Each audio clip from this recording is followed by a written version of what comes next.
Hello anime fan, welcome back to What If Animes 2.0. So in this video you're gonna see, what if Anko awoke the monster within Naruto and fell for him? This is part 1.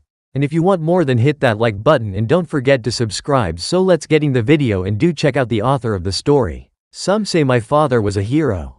In the eyes of our people, he was nothing but. In the eyes of our enemy, he was a butcher. He cut down the strong, the weak, and everything in between in the name of peace. The line between life and death is more intimate than we humans realize. They both accrue every day, sometimes at the same time. Hundreds of people are brought into this world and hundreds more leave it, and it's impossible to completely manipulate such things that are the unknown. We, humanity, spend our whole lives trying to do just that. Live. We cling to the idea that just existing is enough. Life and death, said to be polar opposites, I see them for what they are though, mine. My father, Namikaze Minato. Hero, or monster. Sometimes, the world doesn't need another hero. Sometimes, what it needs, is a monster. My name is Uzumaki Naruto, and I am a monster. A 6-year-old Uzumaki Naruto lay on his back in the cold dank alleyway that his attackers left him in not 5 minutes ago. He was beaten and broken, so much so that his body felt numb. Good. It was better if he couldn't feel the pain right now. He could somewhat hear the faint noises that the still-going celebration was making in the distance, mocking him with its cheery attitude, completely ignorant of his suffering. After a random man walked right into the young blonde, said man decided, after noticing who it was he bumped into, that he was going to relieve some pent-up stress on the village pariah. At some time during the beating, others began to join in. Before it ended, there seemed to be at least 10 of them. One boy, one child, against 10 adults, an entire village, an entire world. Yet, the small smile on his face never faded, even as the tears rolled down his cheeks to meet the damp ground. It had rained the day before, he had remembered. He wondered if, hadn't the member of the zoo not shown up, would they have stopped like they did? Would they have kept going until he no longer drew breath? He was curious, was all. He always could feel what others felt. He could feel the pain and rage they experienced when they caught sight of him. Just like how he knew they weren't angry at him, but at the thing inside of him. That never stopped them from projecting their anger on his young body though. Did they ever notice that he never resisted? He didn't understand what exactly he housed in his gut, but he was sure that it was the ire of the village. He'd heard the stories of the Kyuubi no Kitsune, the demon, that attacked the village a few years ago. He put 2 and 2 together and figured the red-hot and oh so angry feeling in his gut was the supposed destruction incarnate. When he calmed his breathing and focused, he could feel the massive aura that was the Kyuubi. He would search for something else, anything else within that storm of rage. He understood the feeling he found completely: loneliness. Naruto had been all alone since he was born. No parents, no friends, nothing. It was a nightmare, except he couldn't wake up. He was stuck. That never kept him down though, because with his innate ability to feel those around him also came the ability to understand them completely. And when you can understand someone completely, you can't help but love them. And Naruto did. He loved his village, his people, with his entire being. He could connect to others on such a level that if someone paid even a sliver of attention to him, they would realize that the boy was capable of feats no other human was able to perform. He, in the simplest way to put it, was doing the impossible, the unthinkable, the amazing.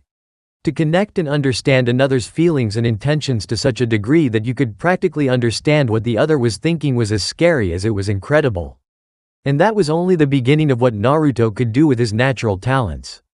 Compared to his other skill set, the empathy was just a small drop in a very large ocean. He had never used his other ability on another living being before, but he knew the outcome would be terrifyingly effective. Sighing to himself, the little Uzumaki finally stood, already healed of the beating he had received. If his pain caused others joy, even if only slightly, then he would take it. He was the only person who understood the pain of each individual as much as they themselves did, so it just stood to be true that he would be the only one who could handle their anger. He could and would take it all, the pain, like it was his life's mission. He would do that for his precious village. Dusting off the dirt that now occupied his clothes, Naruto began to walk, where to even he did not know. He felt drawn to something the moment he first stood. Like something, no, someone was calling out for help, calling out for him. They were scared, terrified, and helpless against whatever it was causing their intense fear. It was so strong that it hurt his heart, his soul and whole self. He needed to get to them quickly. He decided to try out an idea he had a few days ago. With the use of his other ability, he thought that it would be possible to run faster than he usually was capable of. Much faster. Pulling in that beautifully bright and unbelievably powerful essence that was all around him, always roaming the world. Or was it the world itself? He flooded his body with it to the spilling point. He was now brimming with the unnamed and unknown energy, and he began directing it to his legs. Just like he had thought, his speed doubled. Not enough. He wasn't fast enough, not yet. He forced even more of the energy into his legs, his speed tripling. More. He repeated the process again. His speed quadrupled. Not yet. His speed quintupled. He was so fast everything seemed to be in slow motion. He was no longer visible to the human eye, or any eye for that matter. He suddenly came to a complete halt, like he wasn't traveling fast enough to clear the whole village in seconds. He was directly in the path of someone he had never met, or felt, in his village before now. He was in a different uniform than the shinobi of his village, and his forehead protector was not of the leaf as well.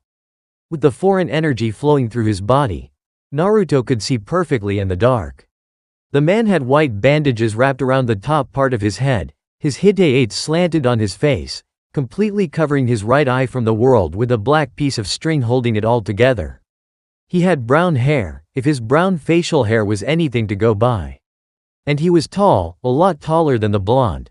Naruto immediately recognized the small form that was held in the man's left arm as the person he felt. He could still feel their fear even now. He wanted to change that. Immediately, the man looked down on the small boy in front of him and snarled, "Out of my way, runt." The head ninja of Kumo barked. Naruto was silent for a moment, too angry to even move his body. He had felt the unknown man when he arrived and he now knew his intentions. He was taking what was not his to take. He was condemning an innocent and, what he now knew, gentlest girl he'd ever felt to a life of servitude and abuse. He knew the man thought of her as nothing more than a pawn, a means of reproducing powerful and, if her eyes were anything to go by, special shinobi. Naruto truly despised this man. He was the scum of this earth. Something inside Naruto clicked. He knew what he had to do. He could now feel and understand himself. He knew what he was now. The dark-skinned shinobi vaulted over the child in front of him, knowing that time was against him. He had no time to deal with someone who was in the wrong place at the wrong time. He kept running, making decent distance, until he was stopped once more. Again, the blonde-haired boy suddenly flashed in front of him, almost too fast for him to react to. In the back of his mind, he was worried just how strange it was for someone so young to be so fast. He snarled, and went to grab a kunai from his pouch to dispense with the nuisance. That's when he felt it, Naruto's hand raised into the air, ignoring the man's attempt to bring out a weapon, and began to do the impossible. The world, which was the only way he could describe it, began to twist and turn, producing the same energy that was currently occupying his body. However, now it was different, more refined, sharper, and tangible. From the very air itself, bright golden, the same color as his eyes, particles began to appear, floating in the sky above him. With the flick of his wrist, the particles stirred, slowly rotating, grinding itself in a circular motion, enthusiastically obeying its master's whims. The grizzled man's eyes widened. He didn't exactly know what was happening, but he was able to understand that it wasn't all that good for his health. It was supposed to be dark out, being well past sundown, but with the golden matter that was flying around, the sky was ablaze in a molten gold fury. It briefly passed through the head ninja's mind that, for a moment, it had looked like the heavens themselves opened up to bring forth their wrath on him. It was the most terrifyingly beautiful thing the seasoned Jonin had ever seen. Naruto's hand shot open, spreading his fingers in the air. That's when the particles took form, mimicking his right arm, the spread fingers and all, just in a much larger proportion. It looked like it was the right hand of God more than a small child's anger. Naruto gave one more soul-piercing glare at the man, their eyes meeting for mere seconds. In those chaste moments, the head ninja had thought the boy could actually see his soul for what it was, tainted. He had never felt sheer terror like this before. So why was it so serene? For a moment, The Kumo nin wondered why he wasn't moving, why he wasn't cutting this strange child's throat and vanishing into the night. And then he knew, with a strange, detached realization, that he couldn't. Whatever the thing in the sky was, it demanded all his attention. Not even the fear of being caught by the Konoha shinobi could spur him. The Uzumaki could feel the familiar presence of who he guessed was the girl's father. Familiar as in he had felt the man before. He had by now memorized all of Konoha's citizens. He nodded at the man, and the older Hyuga wasted no time to leap forward and scoop his daughter in his arms. Once he leapt back out of the way, Naruto had no reason to wait anymore. In the back of his head he knew he was being watched. He could recognize Hokage Gigi's presence anywhere, and he was always with members of the zoo, so they too he was very familiar with. Especially the lazy-feeling one, he was the blonde's favorite. That didn't matter now though. All that mattered at this very moment was to rid the world of this disgusting man.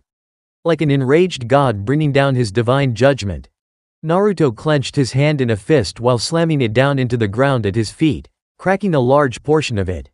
He unleashed all his anger with a monstrous shout, something that sounded more animal than human. Ah! In a blink of an eye, the gold hand-like structure fell to the earth right above the would-be kidnapper from Kumo with earth-shattering might. All the shinobi present actually had a hard time withstanding the blast, using a large amount of chakra just to stay in place and upright. The power behind the attack had to be equivalent to 20 or 30 explosive tags going off at once. It was a terrifying sight. When the incredible golden light finally faded away, all that was left was a deep scar in the earth. A very deep scar. Naruto stood from his prone form, letting his fist unclench as he did so. No one said a word, no one moved a muscle, and everyone tried to hold their breath. Silence reigned supreme in the now very large street as everyone just stared at the boy in disbelief. Not only did the demon child completely and utterly overpower and decimate the head ninja of Kumogakure no Sato, but he did it with ease, without the help of his charge, and for the sake of another Konoha citizen. It was incredible, it was amazing, and it was unbelievable. Everyone tensed as the village pariah moved forward, towards the Hyuga clan head and heiress. When he was standing right next to the man, Naruto gave him a gentle and warm smile, already able to feel the man's gratitude and unafraid feelings. That made Naruto happy. Someone appreciated him. "Is she okay, mister?" Naruto asked softly, his gentle smile never leaving his face. Hyuga Hiyashi gave a smile himself, something not many were privileged to see, ever, and nodded. "It would seem so." "I have you to thank for that, Naruto-san," the Hyuga man replied, still holding his firstborn. "I am forever in your debt." Naruto shook his head. "I'm just glad she's okay," Hiyashi nodded. "As am I." Sarutobi Hiruzen landed next to Naruto and gave the boy a questioning look. "We need to talk, Naruto-kun," were the only words that left the aged Hokage's mouth before he shunshined, body flickered, away, taking the blonde with him. As Naruto sat in the chair across the Hokage in the man's office, he felt no fear. He already knew what the man was going to ask, and he was going to answer with a smile, because he knew he had done the right thing. He had saved an innocent, and was proud of it.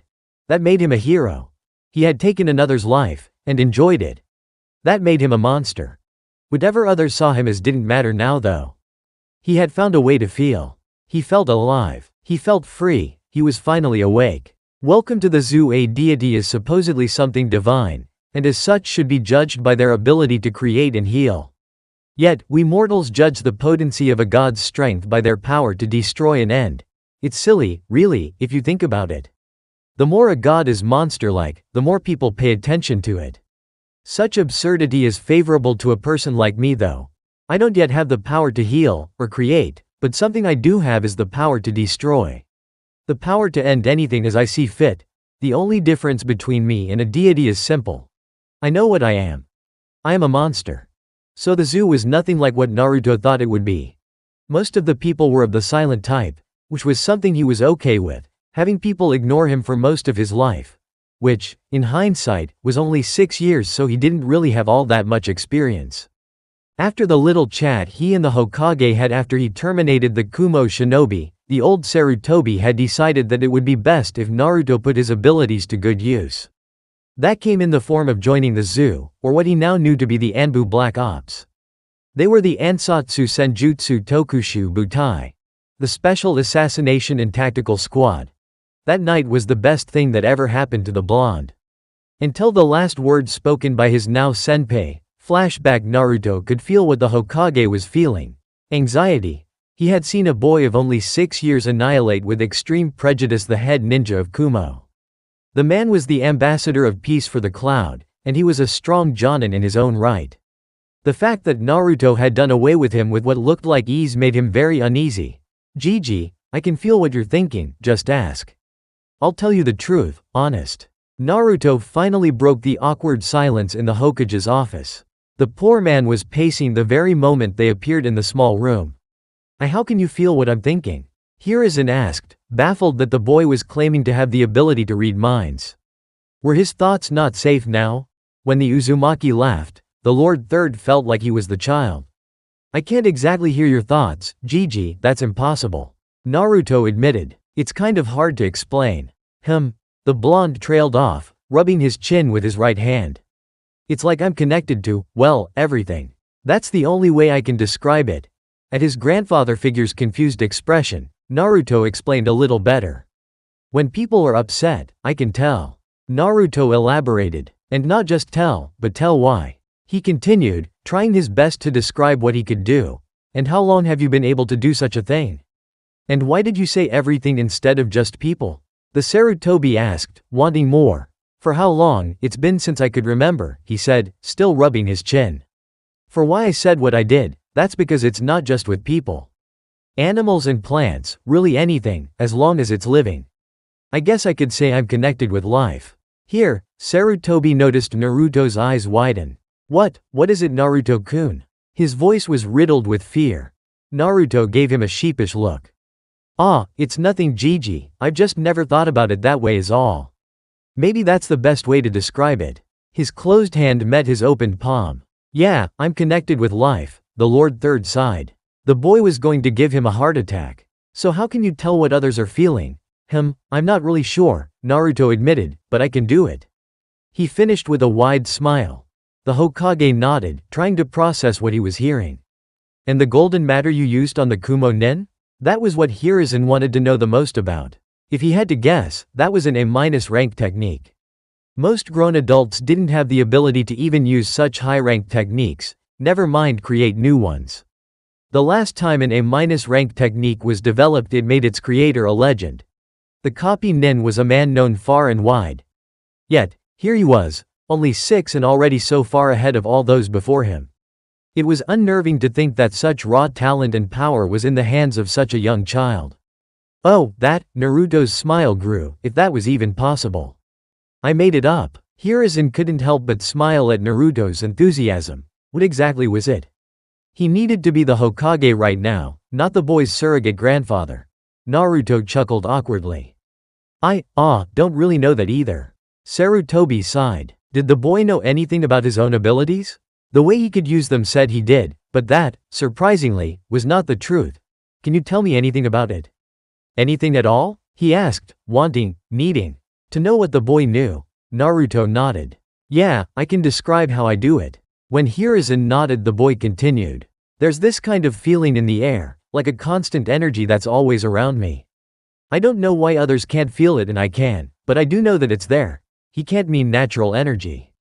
The Hokage thought to himself. There's no way someone could be born able to feel it, right? When his Gigi didn't reply, he continued. When I need it, I can pull the energy into myself. When I do, a lot of stuff happens. He held up one finger. My body becomes tougher. 2 fingers, I get a whole lot stronger. Like yesterday, I lifted an entire tree out of the ground. 3 fingers, I get faster. I think I can outrun anyone in this whole village. Sarutobi highly doubted that. There were a lot of fast ninja in Konoha, but he didn't voice his thoughts. 4 fingers. I can feel others more, and farther away, too. Hiruzen's eyebrows climbed up into his hairline. This kept sounding more and more like natural energy by the minute. 5 fingers. And I can control and shape the energy around me. That's the gold dust stuff you saw forming the arm. Now that did not sound like something any sage the Hokage ever heard of being able to do. Naruto-kun. I believe you were born with the amazing ability to use natural energy, something only a sage is capable of doing. Hiruzen informed with a smile on his face. There is only one other person in this world that can use the sage arts, and that's my pupil, Jiraiya. Naruto shot up out of his seat. You mean I can use the same power as one of your students? He half-asked, half-yelled, excitement evident in his voice. Hiruzen nodded. It would seem so. But whereas he had to be taught the sage arts, you were born able to use them. Another smile ghosted the elderly man's lips. It's truly remarkable. Naruto nodded, a 1,000-watt smile plastered to his face. So what now, Gigi? He asked, eager to learn more. Hiruzen thought on it for a moment. What was he going to do with the boy? He definitely needed to contact Jiraiya and have him come home. He needed to know of this mind-blowing discovery. He also wanted to train the boy. He knew he would become someone more powerful than even his father. Having a hand in teaching such a person would be a gift in and of itself. Throwing him into the academy would be a shame. His talents would be wasted in that environment. What could he do? An idea began to form. With a snap of his fingers, a man dressed in black clothing, gray armor, and a white face mask, a member of the zoo, appeared from within the shadows. It wasn't a surprise to Naruto, having felt the man's presence the moment he arrived shortly after them. He knew the man as the lazy one, his favorite zoo member. The shock of gravity-defying silver hair just confirmed this. Inu, do you think you have room in yourself for one more? It was worded as a question, but it wasn't intended as one. When the god of shinobi spoke, you listened, no matter what you were asked of. Discreetly, of course. No one besides you will know his true identity, and only your team will know that he's even in Anbu. He added, never taking his eyes off of the Uzumaki. Naruto could feel the man's reluctance, and was intrigued that it didn't come in his dislike of either his age nor his burden, but something else, something personal. Why did the lazy one care for him? After the split-second hesitation, the dog-styled masked nin saluted his Hokage, giving the aged warrior an affirmative, yes, sir, before turning his gaze to the blonde. It won't be easy.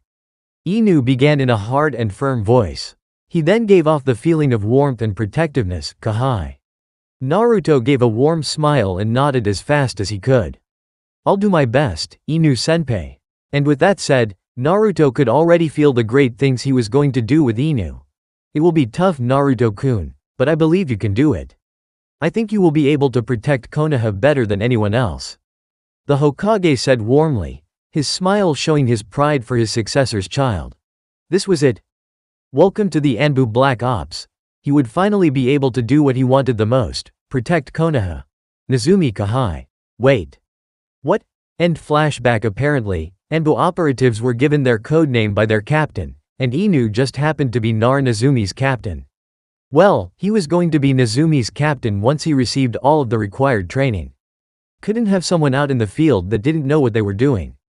When he asked why he was dubbed Nezumi, Kakashi replied with, because you're tiny. A tick mark appeared on the blonde's forehead, like a mouse, he added, and was met with silence, small.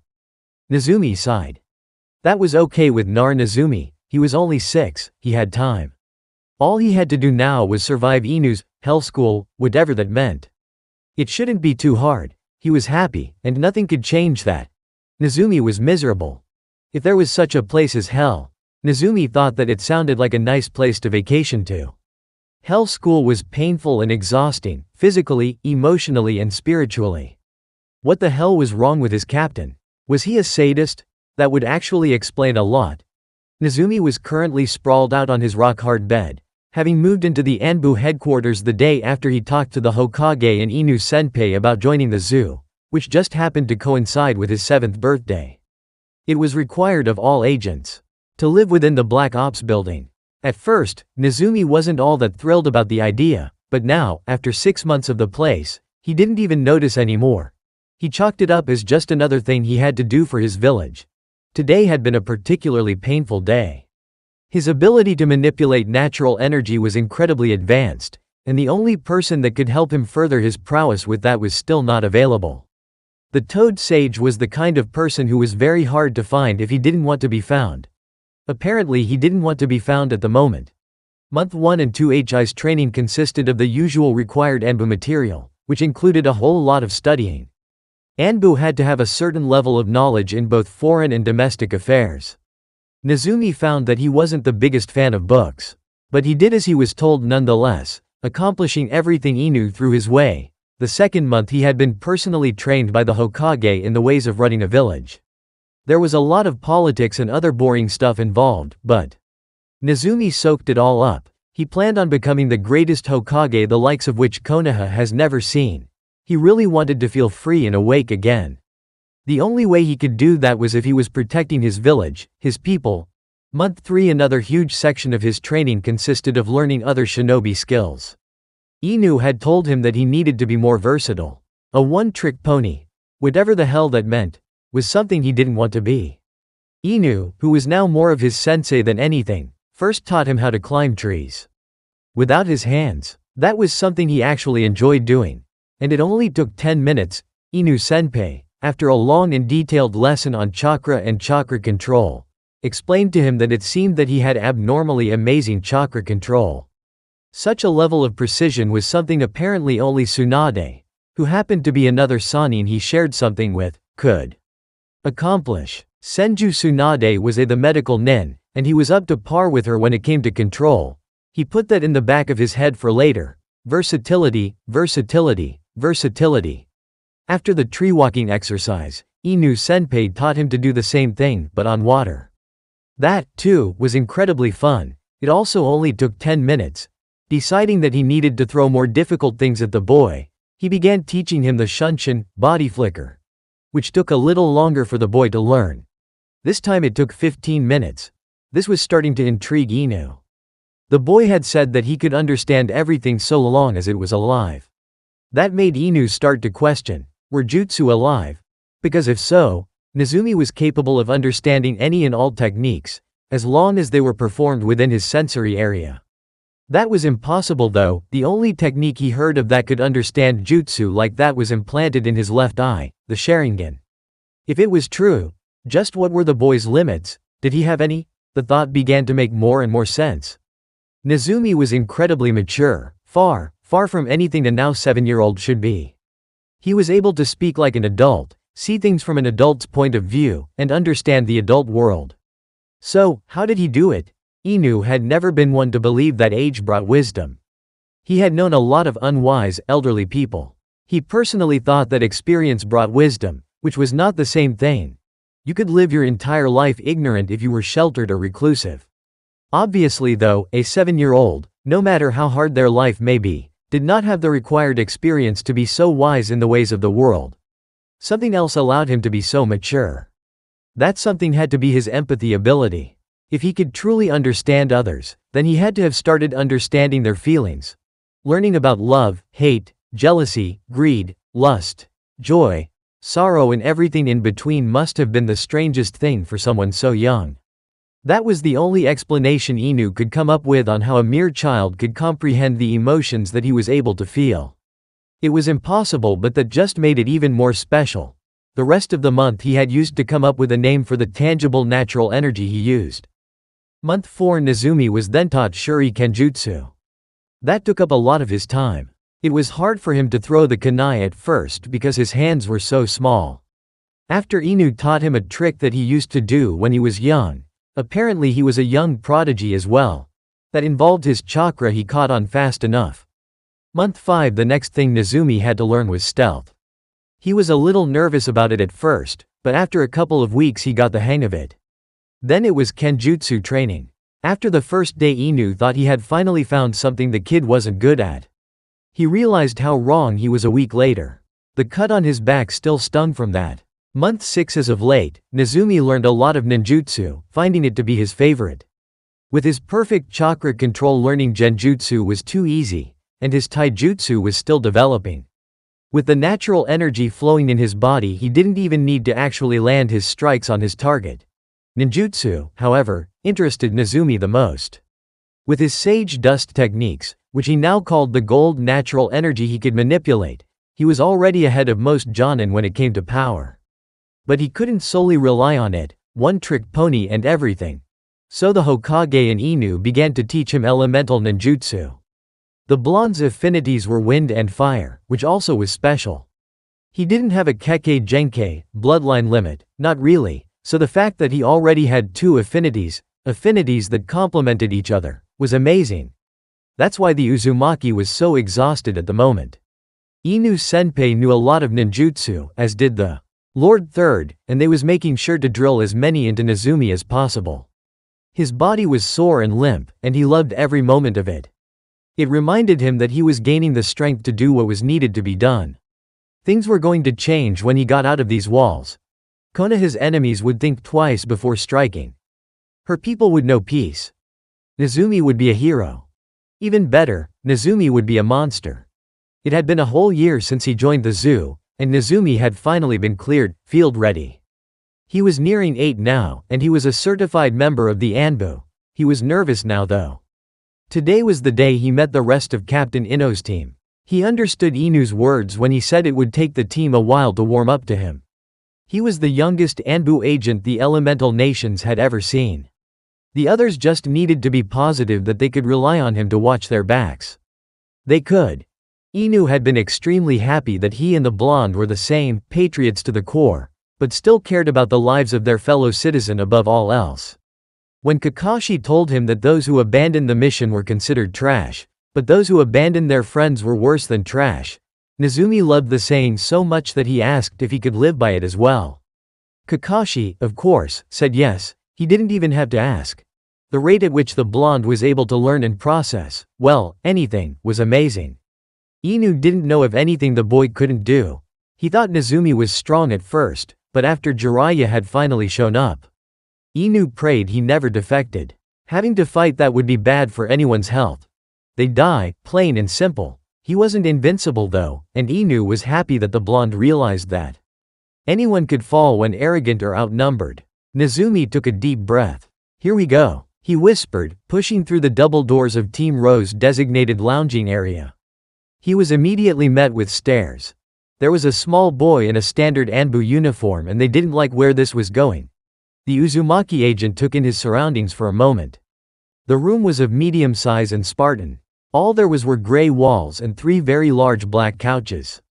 The couches were set up so that they were connected, and a long glass table was centered in the middle of them. Ah, Nezumi Kahai, you made it. Inu called out over the palpable silence. Come here, I'll introduce you to everyone. Nezumi gulped, but obeyed nonetheless. Yes, sir. When the blonde made it to his captain, Inu put a hand on his shoulder. Everyone, I'd like you all to meet Nezumi. He's going to be assigned to Team RO for a while. No one said anything, but they didn't have to. Nezumi could feel what they thought of him. Great, we're stuck with some brat. What is the Hokage thinking? Hey, isn't that? No, it couldn't be. That last one almost made Nezumi flinch, but he stayed composed. I hope we can work well together. The blonde bowed. Inu cleared his throat. Right. Well, let's report to Hokage-sama. I think it's about time for the newbie to take on his first mission. Nezumi gulped. 2 months. It had been 2 months since he joined Team RO and they still treated him like trash. He was officially the team's censor and not a frontliner, which is what he wanted to be, and the missions they carried out had little use for his abilities. He did spot an enemy ambush 2 weeks ago, but apparently that wasn't something that warranted much respect. He had been training for so long and he still couldn't wake up. It was somewhat annoying.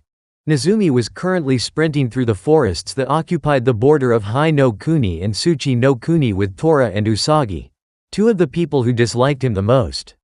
Inu Taicho said that if he worked with them more that they would have to warm up to him sooner or later. Nezumi highly doubted that but followed orders all the same. The 3 of them were doing a simple border patrol, making sure everyone stayed in their own countries. Simple enough, right? Nothing was ever simple. Nezumi signaled to the 2, stopping their fast-paced travel. What is it, kid? Tora asked, annoyed that the blonde was holding them up. 2 people are headed right for us. He signed an Anbu code. They aren't friendly either. He took another second to analyze the incoming shinobi, trying to understand what it was he was feeling. His eyes widened. Shit, he whispered, causing his comrades to take defensive stances. What they heard in his voice made them wary. What was going on? They must have felt me as well, the blonde thought to himself. If Tora and Usagi die because of me, get out of here you 2, Nezumi whispered. His tone was serious. The only female of the group, Usagi, spoke up. Look kid, No matter how special you think you are, you can't just order your senpais around.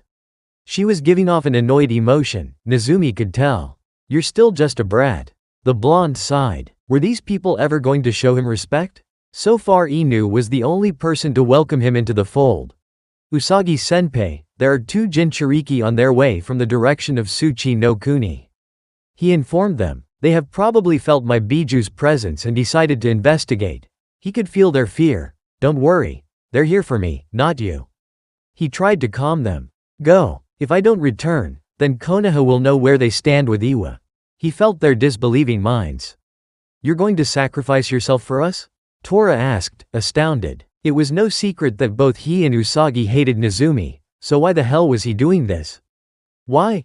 The 2 ANBU's hearts almost broke when he took his mask off and smiled at them, of all things. Because we're comrades. You'd do the same for me if it was the other way around. Nezumi sometimes wished he couldn't feel people's hearts. No, he wouldn't. Nezumi steeled himself. Anbu didn't cry. Now go, he repeated, this is my fight. And with that, he turned around and took off in the direction of the fast-approaching Iwa Nen. It was a warm and sunny day, the complete opposite of what it should have been. He was sacrificing himself for people who didn't even see him as a person. He just couldn't bring himself to care though. This was it. Time to wake up. It had taken hours to regroup with Inu Taicho and the rest of the squad, but when Usagi and Tora explained what had transpired earlier in their border patrol, they regretted it. You're worse than trash now. Inu's cold voice hit Tora and Usagi like an enraged tsunade. How could you just leave him to die like that? The worst part about it was that he wasn't even yelling at them. He was speaking in a soft and very scary voice, but Usagi tried to defend herself but couldn't think of anything to say. They had abandoned someone who truly cared for them. They knew of his abilities to feel almost what others thought. He must have known what their response was to his attempt to establish a bond. The 2 ANBU's hearts almost broke when he took his mask off and smiled at them of all things. Because we're comrades, you'd do the same for me if it was the other way around. Nezumi sometimes wished he couldn't feel people's hearts. No, he wouldn't. They didn't get the chance to speak again. Inu was gone, out to look for his wayward Kahai. Minutes after Usagi and Tora left Nezumi, no, he was Naruto now, he was awake. Was face to face with 2 S-class Jinchuriki. They had taken countless lives, Konoha Nin included, and had years to tame the beasts within. Naruto was 8, and the only time he had interacted with his charge they didn't even speak. Unfortunately for them, that was enough. Flashback when the old pervert finally made it to Konoha, Naruto was put to work right away, and not just in senjutsu. Jiraiya sensei had been adamant that Naruto try and establish a link between him and the Kyuubi. Naruto didn't mind so much as he just didn't know how. Just relax, the Toad Sage told him, calm yourself and visualize what you want. Naruto sighed. What exactly was it that he wanted? Jiraiya had said that he was Konoha's Jinchuriki, and even though he didn't like it personally, his fellow Sennin told him that he needed to learn how to harness the biju's power. Of course Naruto wanted to protect Konoha, but he felt guilty just taking what was not his. Didn't he kill Akumo Nin for that? So what did he want? Deciding to just wing it and come up with an answer later, Naruto dived into his own mind. It was a wet, dark, and broken place. So nothing unusual. A long corridor, what looked like an underground sewer of sorts, stretched out from both behind and in front of him. Water dripped from the ceiling and the walls were cracked. Did he mention that he was knee-high in something he hoped was water, because he was? He chose to walk forward. Might as well, and he began to regret his choice. It felt like hours had passed since he arrived and everything seemed to be the same, never changing, dingy hallways. That's when he came upon the large room that doubled as a cell on the far side, a very, very large cell. The metal bars, adorning a large tag the reed, seal, reached into the darkness that was above them, lost in the expanse that was his mind. For a long drawn-out moment, everything was still. He began to think nothing was beyond those figurative bars until a single, red-slitted eye peered through the darkness, capturing the small boy in its gaze. Before, when Naruto tried to feel the mass in his gut, he only ever felt hatred or malice, and at times, loneliness. Now, standing so close to the famed monster, he seemed almost calm. Naruto smiled. Was his soothing natural energy relaxing the all-powerful Biju? Whatever the case may be, Naruto was certain that the Kyuubi could feel him as well, like he too had the ability to read emotions. Naruto never felt so close to another in all his life. They were the same, in more ways than one. They were both scorned by the world. They were both the definition of strong. They were both forced upon each other. They were both too different than what people were comfortable with. And by far the most important and startling similarity was that they were both monsters. Standing proud and tall, not against the misunderstood Biju, but beside him, was thrilling. There was no need for words. Everything was being said through their eyes. I'm sorry for what's happened to you. I know. I'm going to save you. I know. I'll need your help. The visage that was the Kyuubi morphed into the terrifyingly wicked grin that stalked the nightmares of so many. I know. End flashback. Naruto wasn't sure why Team RO felt so awestruck when he returned to the village the next morning. He's in tattered and scorched rags, a sure sign of battle. Even Usagi and Tora felt like they were relieved and happy. His face mask is nowhere to be seen and he's covered head to toe in soot. That was strange, but Naruto was never one to look a gift horse in the mouth. What happened to you out there? Still he was disappointed in himself. One got away. Kakashi stored his observations away for after what was to come. Before he could think more on that line of thought, Tora and Usagi approached Naruto. He wasn't awake anymore. He was Nezumi now. The two approached Nezumi with a small bit of trepidation in their step. No, he didn't want them to fear him. That's when he realized it. We apologize for being worse than trash, Nezumi Kahai. They both shouted simultaneously, their heads lowered in a deep bow. They weren't afraid of him. They were upset with themselves for abandoning a teammate. They accepted him? Nezumi's heart jumped. Was it finally that time? Was he now noticed as important? If you have it in you to forgive us, we promise to treat you with the respect you deserve. Usagi begged. I would be proud to work alongside such an amazing comrade. Tora added. That was it, the word he was waiting, craving to hear. It was that time after all. He was finally a part of Konoha, small as it may be. He was being recognized as a comrade and not someone not even worth the oxygen he consumed. Nezumi chuckled. You guys look silly bowing your heads to an 8-year-old. Usagi and Tora raised their heads. Of course I'd like to work with you. Here he spread his arm out, motioning to the rest of the members, all of you, if that's okay. The smile on his soot-covered face was all the gathered members of Team RO needed to break into cheers of approval. The kid was all right in their book. Naruto could feel it, all of the accepting hearts and minds of his team. It was almost too much to handle. Almost. Nezumi, you need to be debriefed. Inu Taicho spoke above the yelling. The Hokage needs to know what happened during the time you were MIA. The cheers died down, but the emotion still filled the air, and that was enough. Nodding to his captain, Nezumi headed for the exit, intent on following the silver-haired man. Before he could make it out of the door though, Usagi called out his name, causing him to stop and turn to the woman. Yes, Usagi-senpai? He asked, a gentle smile stuck to his face. Damn, he really needed to work on his poker face. I forgot to say this before but, she paused, looking back at Tora who nodded at her. Quote ellipsis. Thank you, and welcome to the Anbu. She crooked her mask to the side slightly so that only he could see what lay underneath, dark onyx eyes that complemented her long dark hair, a small nose, luscious lips, and an altogether pretty face, and planted a small kiss on his cheek. The room lit up in Oz and Nezumi's face went a deep scarlet. He was also pretty sure he had an incredibly stupid grin plastered to his face too, but he didn't care. That was awesome, he did it. He was now officially a member of the zoo. Having heard the happenings that his newest operative explained, in great detail, about the death match he had with two people he was unfortunately familiar with, had the Lord Third Hokage nervous. Seeing the subsequent head of Yoden no Roshi laid out on his desk, unsealed from the scroll said operative put it in after he managed to defeat and kill the powerful man scared him further. What couldn't this boy accomplish? Gigi, about the Yanbi. The soot-covered blonde even looked nervous here. We need to talk. His eyes dragged over to where he could feel the ever-present Anbu watching their leader closely. In private, his voice was riddled with concern. Great, what now? The might of Konoha war zone is a place someone like me can thrive in. Opposing sides fight to the death to claim the victory. Everyone on the opposite side is fair game. All of them must die. Monsters like me are the star players in the game that is war. It's a place we can feel alive, free, awake. I never thought I would have the privilege to not only witness one of these ridiculous bouts, but help bring about the fall of the very person who started one. I'm elated that I was wrong.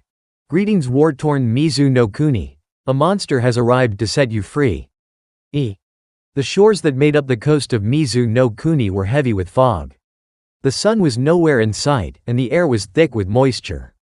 It felt like it could rain any minute now. The small fishing village the four-man cell arrived at was said to belong to the resistance.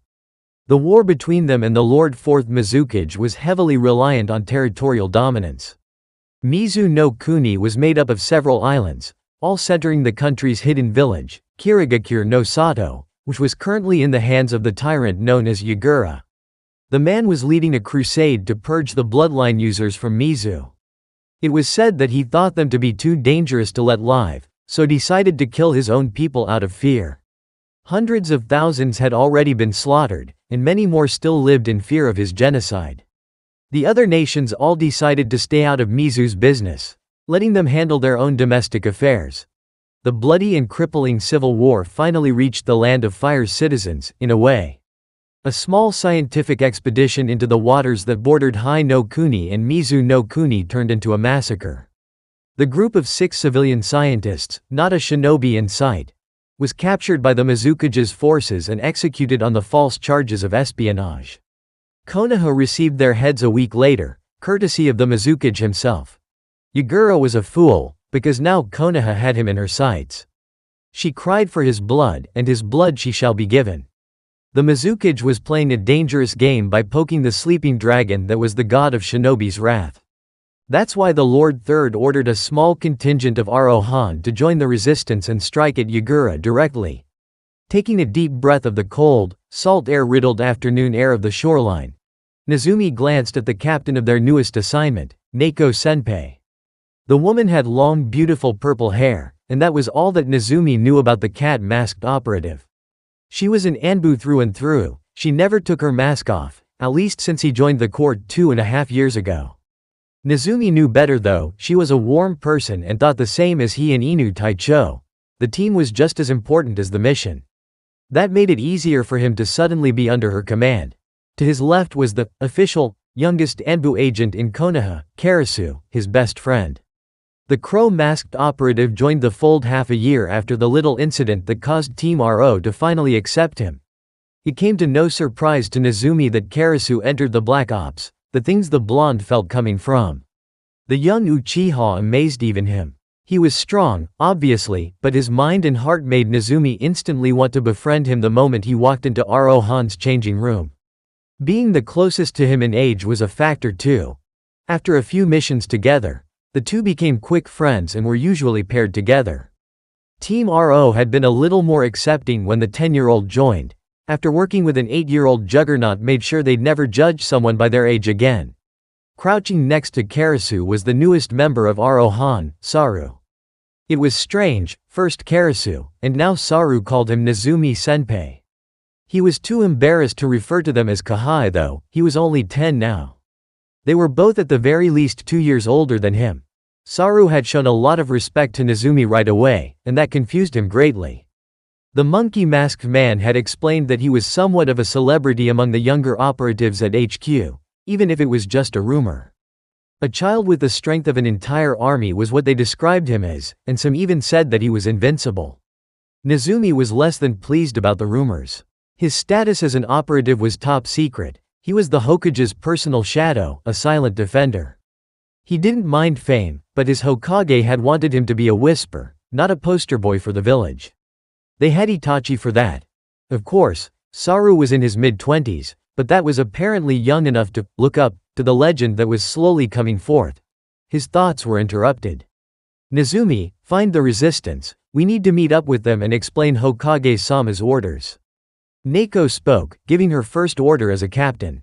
Nezumi nodded, already doing what he was told. The village was small and not a lot of people resided in it. That made it incredibly easy to lock onto the strong chakra signatures that he was sure belonged to the resistance. Done. They're not far from here, just northeast of this position, 10 minutes I'd say. Nezumi replied, waiting for the next orders to be given. Lead the way, she said, confident in his abilities. Having worked with the young blonde for the better part of 2 years made her a firm believer that he was in a league far out of her reach. She was just glad that he was letting her run the show. Someone else that knew that they were the greater would have given her trouble during the entire assignment. That's why she respected Nezumi. He was far from arrogant and loved to cooperate with his team, always listening to orders and offering help whenever it was needed. Yes, Captain. And with that, he took off in the direction of the higher-than-average chakra signatures, leading the cell for the short duration. He took in the sights of the village as he raced across it. There were a lot of shops, and the ground of the shopping district was made of cobblestone, different. The people here looked so sad, and the young Anbu operative could feel their suffering. Good. Now he had more of a reason to fulfill his Hokage's orders. Yagura had to die. Like he said, it only took 10 minutes before they reached a seemingly random hut at the edge of a dock. Nezumi knew better, he could feel the shinobi below them. No one could escape his sensing capabilities. He was the greatest sensor in the village after all, able to feel the emotions and intentions of anyone in his range, which was incredibly large. Nodding to Naoko, the mouse-masked boy fell back, allowing the woman to take the lead again. Stretching her arm out to rasp against the wooden door, she was cut off by a burly man with long black hair. State your business, Konoha Nen. I've done nothing wrong, and you have no jurisdiction in this part of the world. His voice was gruff, matching his appearance perfectly. The scar that ran across the bridge of his nose reminded Nezumi of a chunin he knew to work at the academy. He didn't know the man's name, but he knew that if he went to the academy, he would want that man to be his instructor. He had a good heart. Naoko chose her words carefully. We've come on the behalf of the Lord Hokage. We have jurisdiction anywhere we so please. She gave the man a respectful nod of her head. Konoha wishes to help wash away the red from the waters. We're here to clean house. There it was. The code the resistance used to identify friendlies. That little piece of information was invaluable to them. Without it, the resistance wouldn't have let them anywhere near their plans. What they say about Jiraiya must be true. The man was a master spy. Wait here for a moment, was the man's reply, disappearing from the door to enter the small shack. 5 minutes later, the man returned and ushered them into the hut, which would have looked strange to onlookers. The hut looked like it could only fit 2 of them in at the same time. The hut itself was just a ploy, what lay underneath it was the true hideout. The underground tunnel was very large. An experienced Doden user must have had a hand in creating it. The tunnel stretched out for a small distance, which led out in an even larger room. There were people scurrying about like worker bees. Nezumi chuckled, it was like a hive. So that must mean the absolutely beautiful woman with long, auburn hair sitting at the very large table in the center giving him a predatory glare like he was her prey was the queen. This should be fun. He thought to himself before joining Naoko and the rest of the team in making their way to the obvious leader. The smirk on her face kind of excited Nezumi. So, Konoha finally decides to send assistance and all we get are 3 Anbu. She shook her head in mock hurt. I'm disappointed. 4, Naoko spoke. You've been given 4 Anbu to your cause. Ah, but you're wrong, sweetheart. She retorted. The children only count as half an ANBU. Her smile was still as sweet as it had first been. So I've been given 3, such a shame too. I really could have used the help. The Lord Hokage wishes to end the life of the Yondaime Mizukage. The easiest way for that to happen is if we wake our sleeping comrade. The blonde really loved how his team understood him so.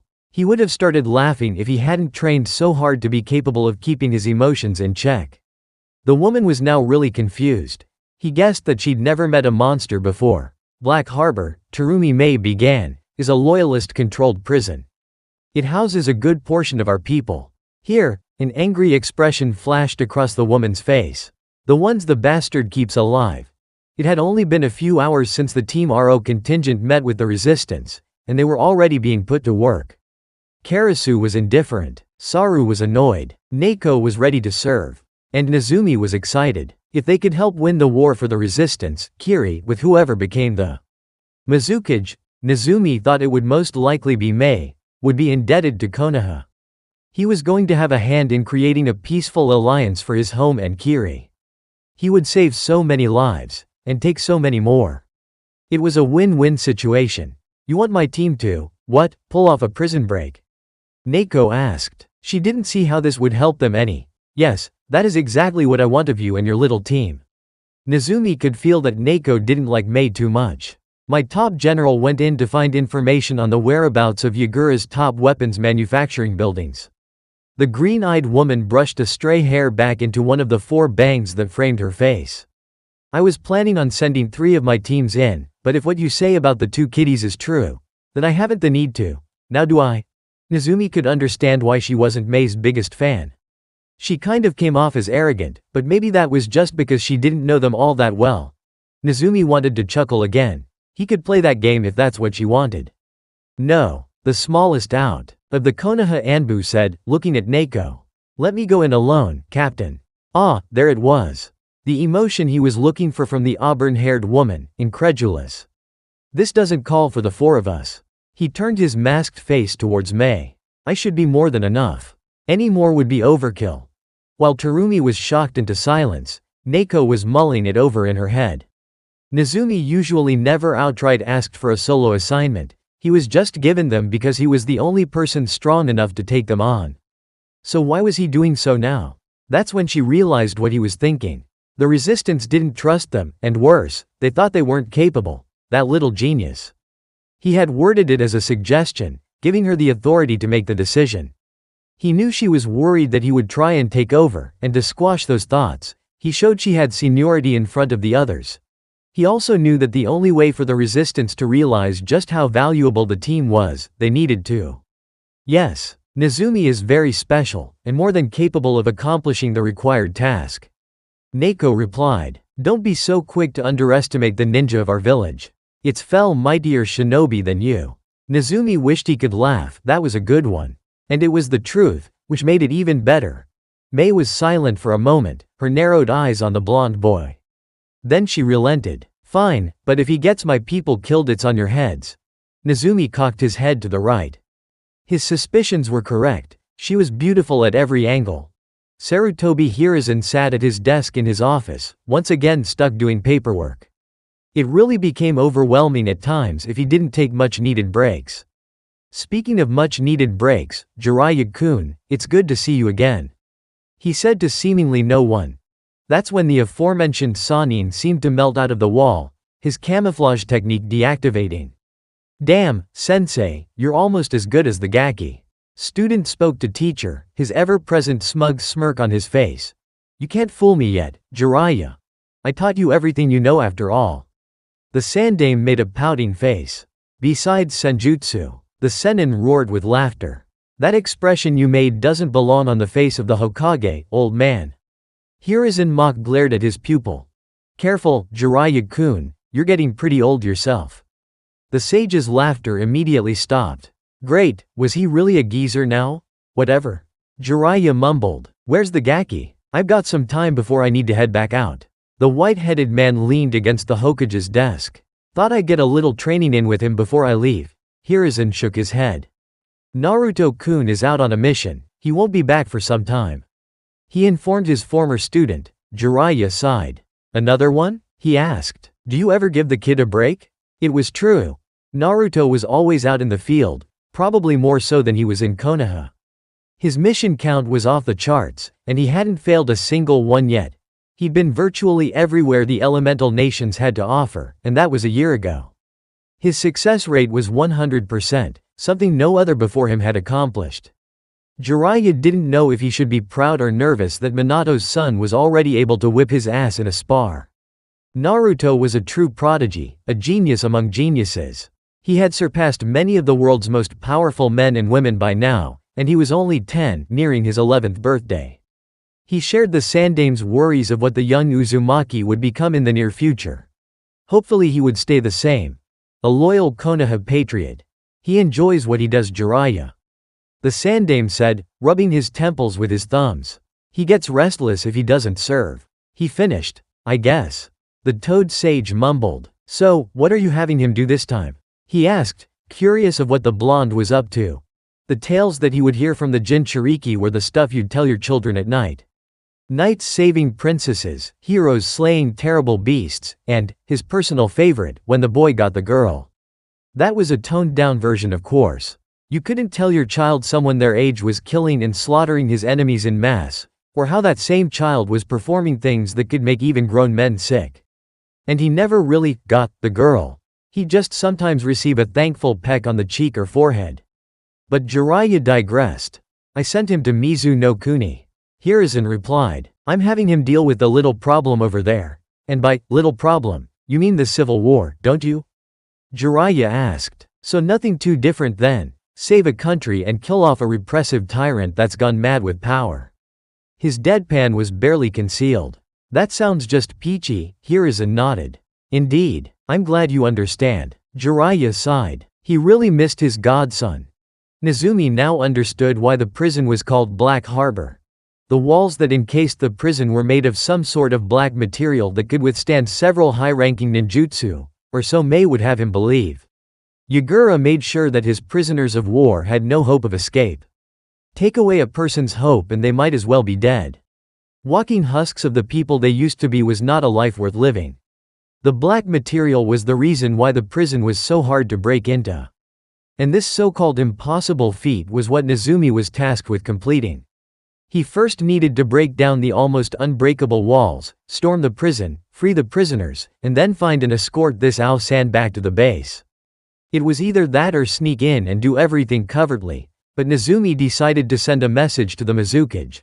We're coming for you. Signed, your friendly Konoha 10-year-old. Taking a moment to pull in the natural energy around him.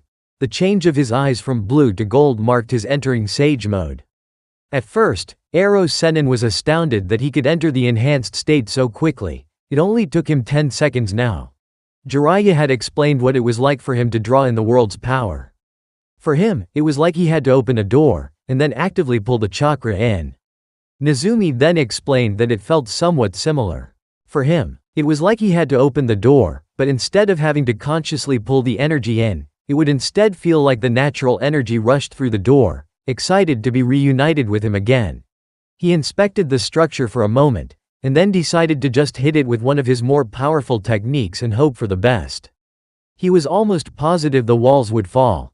Nothing should be able to withstand his sage dust techniques. Raising both of his hands into the air, he began to shape natural energy into a tangible form. He was sure that the prison guards knew he was there now if the high-pitched alarms that started going off were anything to go by. It mattered not, he was going to complete his mission. The energy took the shape of a giant golden-shaped warrior that formed around the blonde. He didn't know it at the time, but he was in a way recreating a very rare and powerful Uchiha technique. However, instead of invoking the fabled Susanoo, he called forth something much more befitting a person of his mindset. Bishaman, Nezumi whispered, his voice only heard by the wind. Come forth, so that I may bring about justice to those who would deny the laws of our freedom. With those words said, the spectral, molten gold warrior fully materialized, his full body armor and famed spear present, depicting a much more savage and terrifying visage of the god of war and justice. The spear was held in its left hand. Nezumi needed his right for what he was about to do. Bishaman was topped off with a fiery gold halo, which oddly enough only appeared every other time he summoned the Guardian. It briefly passed through his head that he was waking up now.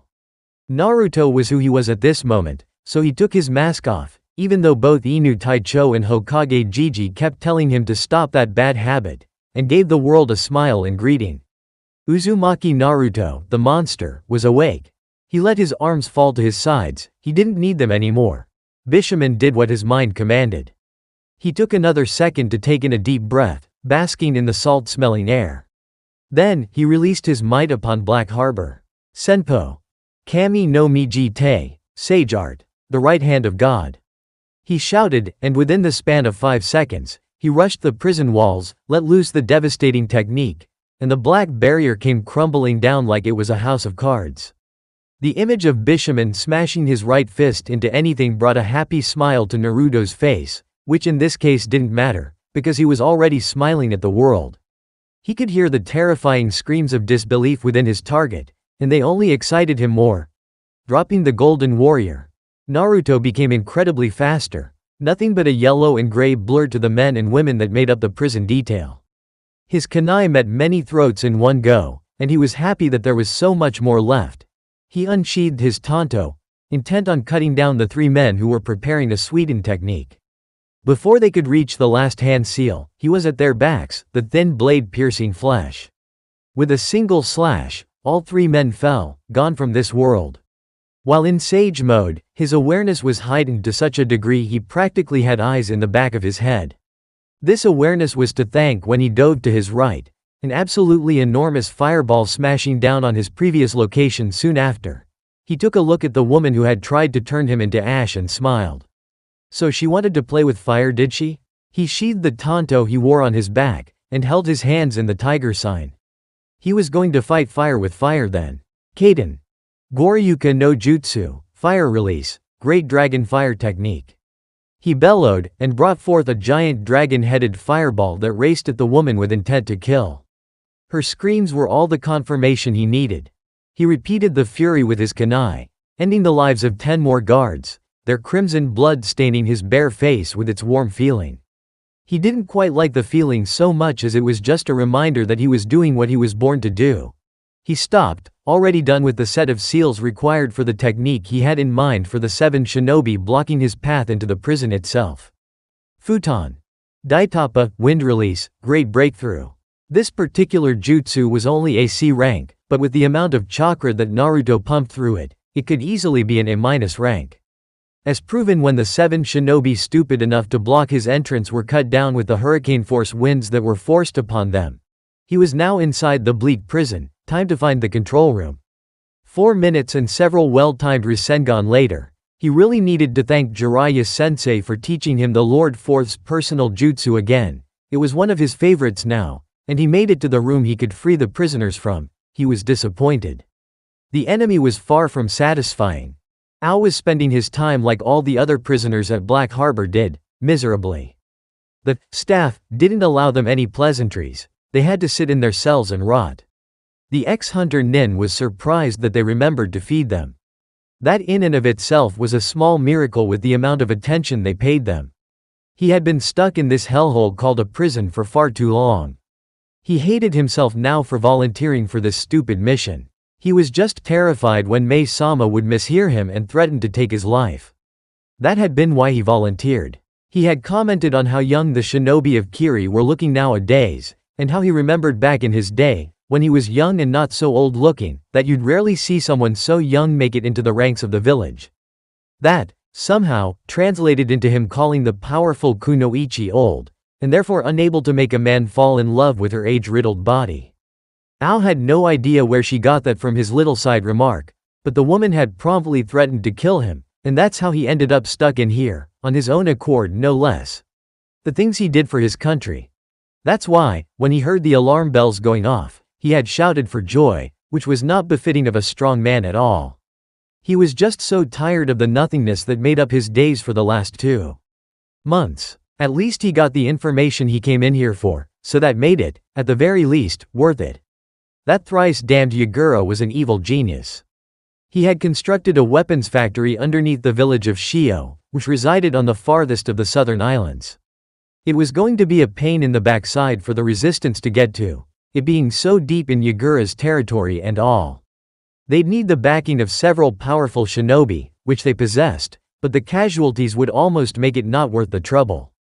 Unless they somehow convinced another village to assist them. Ao was thinking that the weapons factory would remain untouched for a good while now. Not long after the alarm was raised did his cell door open. The resistance did an excellent job with this one. He thought Mei-sama would send 3, maybe 4, teams to extract him, but the speed at which he was released from his cell would make him believe she'd sent 6 or 7. Did he really mean that much to her? His delusions were severed when he heard the young male voice call his name. Ao-san. The blue, moosed-up-haired man turned to where he could hear the voice. I'm looking for an Ao-san. Does anyone know where Ao of the Resistance is? Why was there a child calling his name? You there, boy? Ao called out, wanting to know what was going on. Where were the teams that broke him out? I am Ao of the Resistance, what is it that you need? He emitted an annoyed feeling. Why was there a boy looking for him? Ah, so you're Ao-san. Good. Mei-san has sent me here to retrieve you. He sighed. But I guess we don't have very far to go though. Ao raised an eyebrow. Why would Mei-sama, he put extra emphasis on the proper way to address the powerful woman, send a child, to Black Harbor of all places, with the retrieval team? He asked, confusion lacing his words. The boy scratched the back of his head. I am the retrieval team. He laughed somewhat sheepishly. It's just me. Ao was silent for a long moment, an owlish look on his face. Did he just hear that correctly? Did this young blonde boy just claim to do what he thought 7 teams had done?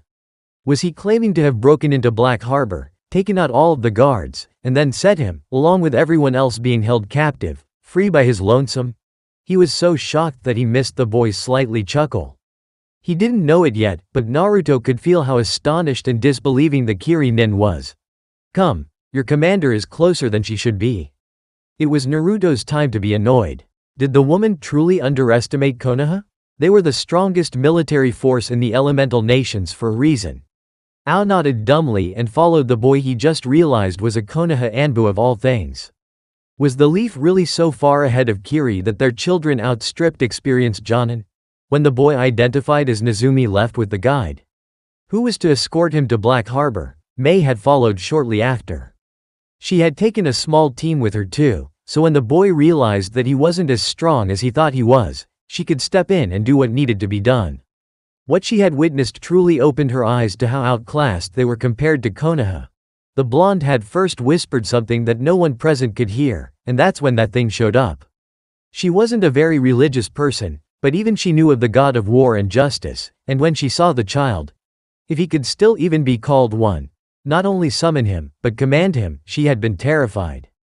One strike from the golden god collapsed the unbreakable walls, and that's when the boy began his massacre. The first batch of shinobi that he encountered was run through like butter with a simple kunai.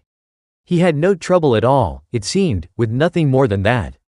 Then he had used the tanto strapped to his back to cut down 3 guards so quickly even she couldn't make it out, when she saw the giant fireball crashing down on him.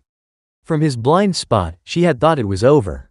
That's when the boy dove out of the way. Apparently, he didn't have such a thing as a blind spot. The dragon-like head he spit at the woman responsible for the flames that almost toasted him was all it took to end her life. Mei couldn't believe that a child was so good at killing. And the smile on his face while he did these things unnerved her. He then went back to a simple kunai to the throat method, taking out at least 10 more enemies. After he was blocked by what looked like to be 7 shinobi, he unleashed an absolutely ridiculous amount of force in the form of a futon jutsu.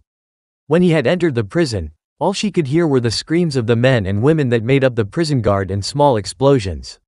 She saw all of the prisoners, some she recognized, some she did not, fleeing the carcass-covered grounds of the confines. Shortly after, the blonde, alongside Ao, made their way right for her. She wasn't surprised he knew, she wouldn't doubt the boy ever again. Team RO had earned her absolute respect. Before the two could make it to her and the few shinobi she took with her, the boy stopped and turned, telling Ao something she couldn't hear. When her general nodded a bit confusedly, she didn't know what to expect next. Ao made it to her and saw her confused expression. He said he didn't like the prison. Ao whispered, so he's going to raze it to the ground. He finished, somewhat hesitant of his own words. At that moment, the whisker-faced boy, which she now found to be both adorable and frightening at the same time, brought his arms into the air once again. The gold substance that his last attack was made of formed again, and with a shout of, Tenmei, heaven's decree, Black Harbor was flattened out of existence by a huge beam of golden light from the sky. Terumi Mei had just witnessed the most terrifying thing in her still young life. She had seen a child of Konoha, no older than 10 she guessed, completely decimate an enemy stronghold by himself. She'd remember that day for the rest of her life. That day, she had witnessed it. The might of Konoha. Thanks for watching guys.